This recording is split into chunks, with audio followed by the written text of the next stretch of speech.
Have you ever left a conversation with a close friend feeling completely exhausted, dynamic, but also strangely guilty? Like you've somehow let them down, but you can't quite figure out why? You aren't imagining this feeling. We often think of narcissists as loud, arrogant, and constantly demanding the spotlight.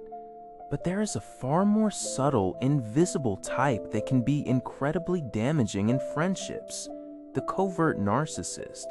Their strategy isn't grandiosity, it's vulnerability used as a weapon. A true overt narcissist might demand you compliment their success. A covert narcissist will make you feel obligated to constantly comfort their failure, turning every problem into a personal catastrophe that only you can help them navigate. One of the earliest confusing red flags of covert narcissism in friendships is the constant barrage of self-pity and bad luck stories. They describe every slight as a massive betrayal and every difficulty as a unique hardship, seeking ongoing validation. What if their sadness is not a symptom of their pain, but a sophisticated strategy of control? In Grey Rock 2.0, we recognize that their constant misery is designed to elicit a specific resource from you: emotional energy and unyielding attention. This leads directly to the core of the dynamic: the persistent, unyielding one-way empathy. They expect you to listen for hours, validates their every grievance, and prioritize their emotional needs. Yet, they are rarely available or genuinely interested when roles are reversed.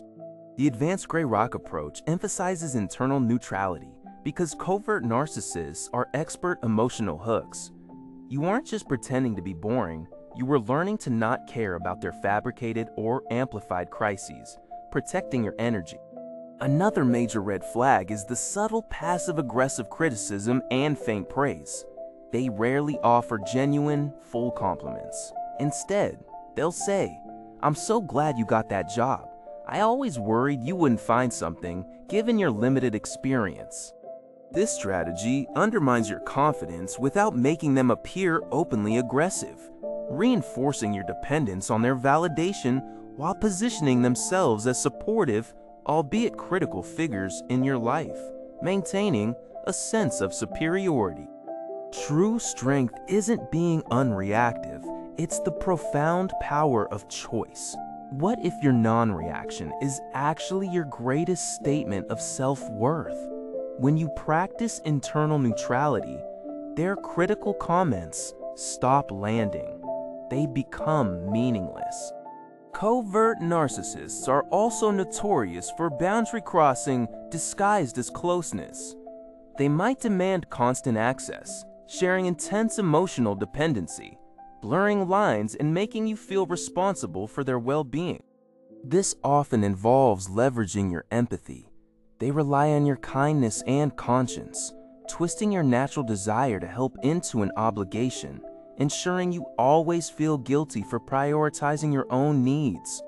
This leads to our next critical point: the calculated lack of accountability.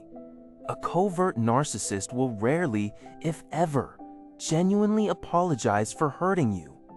Their errors are always caused by misunderstanding, difficult circumstances, or, most conveniently, your sensitivity. Wait, if they don't value your feelings, why do they get so angry when you disconnect? Grey Rock 2.0 explains that their anger is narcissistic rage at losing their emotional supply, not genuine hurt. They are losing access to you. Perhaps the most confusing tactic is covert aggression through proxies, using shared friends or social media to spread subtle gossip and play victim, all while appearing innocent of any wrongdoing. They build a support network of sympathizers, making you appear unreasonable if you confront them. What if you could turn their biggest weapon, their constant manipulation, into a redundant tool that has absolutely no effect on your inner world. Grey Rock 2.0 is about developing that unshakable core of resilience that manipulators cannot touch. They might frame your boundaries as hurtful, saying things like, "You're the only person who treats me like this. I thought we were close." This uses guilt to compel compliance, trying to force you back into a reactive state. When you encounter these red flags, your instinct might be to confront or explain. Grey Rock 2.0 suggests the opposite: minimize engagement and maximize internal distance. The less you feed their narrative, the quicker they disengage. True non-engagement isn't about ignoring them outwardly. It's about genuine internal non-participation. You are not reacting by being neutral. You are neutral. Their ploys simply do not matter to you. Is it possible sought be too invisible? The next level of grey rocking involves strategic visibility. Knowing when to be unseen allows you to choose exactly when and on what terms you are seen. To protect yourself, you must prioritize self-validation over external approval. Covert narcissists exploit your need for agreement. Shift your focus inward and learn to trust your own assessments of reality. Implement clear, immovable boundaries and enforce them with radical consistency. I cannot discuss this topic right now, or I will not engage with you when you are shouting our powerful, simple limit. The practice builds deep resilience.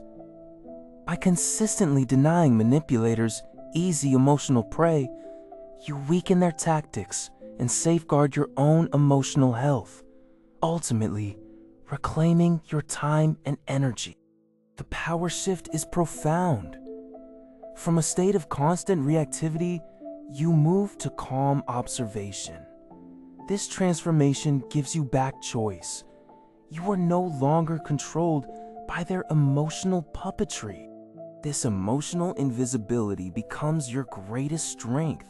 It is not passive avoidance, it's active self-governance, allowing you to choose how to spend your precious emotional currency. As you practice, you will start to recognize other people trying to manipulate, and you will apply these skills automatically, creating protective barriers that keep you centered amidst chaos. Does neutrality mean apathy?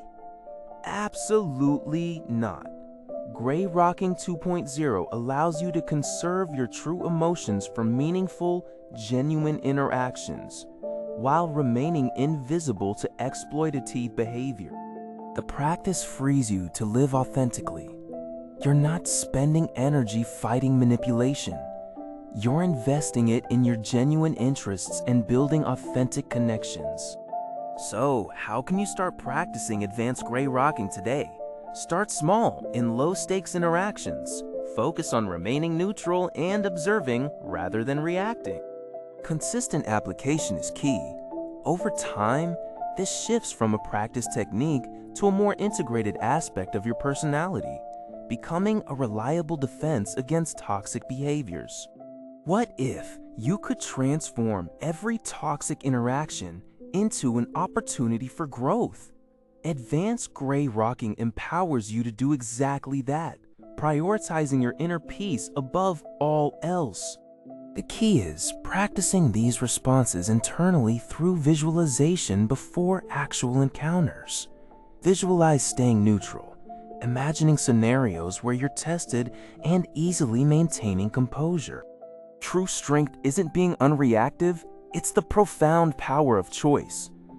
What if your non-reaction is actually your greatest statement of self-worth?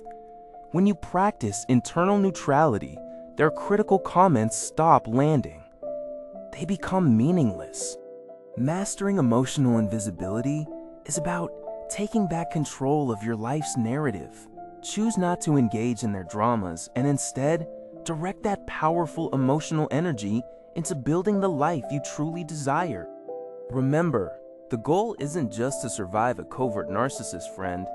It's to thrive despite them, building an unshakable inner peace that protects your emotional well-being and allows you to enjoy truly genuine relationships.